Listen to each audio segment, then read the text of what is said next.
CNG as an automotive fuel has gained acceptance worldwide. And Maruti Suzuki, as always, has been extremely proactive in taking this initiative of offering CNG vehicles for a cleaner and greener environment in India.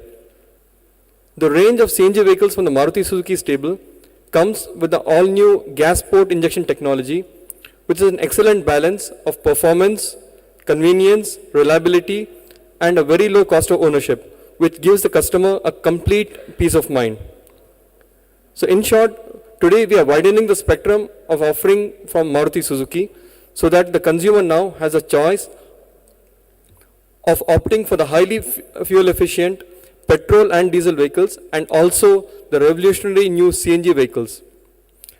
As I told earlier, since it comes with the all-new intelligent gas port injection technology, we can be sure that the customer will have total peace of mind as also the lowest cost of ownership for his car.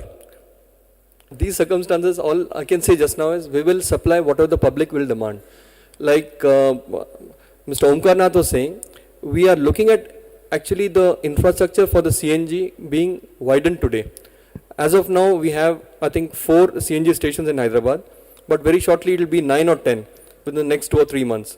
So I would assume that the demand also will follow suit. We are ready to provide whatever the customers would demand. What I mean by that is the production should not be so much of a constraint. We will not lag much behind the demand that will be there for CNG today. We are already supplying for Delhi, Gujarat, and now for Hyderabad also, Hyderabad and the rest of AP also. See, till now we have done around 6,000 cars since the launch like almost 1.5–2 months ago. And we'll be able to supply more than that also depending on the demand, like I said. Don't think there's any other constraint other than the availability of fuel, because like this actually should really take off because it's got the lowest cost of ownership.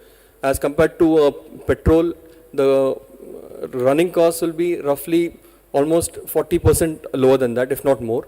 So we are looking at something very, very good for the customer to own and run. Plus, it has got the advantage of also having this dual fuel. You can run on petrol if CNG is not there. So I don't think there is any constraint as such other than the availability of the fuel. I would again mention, right now I think we got 4 CNG stations. So the problem is not that the CNG is not available. It will be more, I think, that the network is not widespread. Once the network comes, I'm very sure the supply also will follow suit to supply all the stations.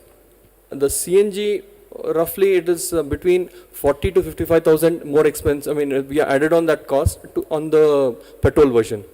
This takes into account all the cost of the tank and the entire technology that we have put in. The pioneering IGP technology that we have made, it accounts for all of that.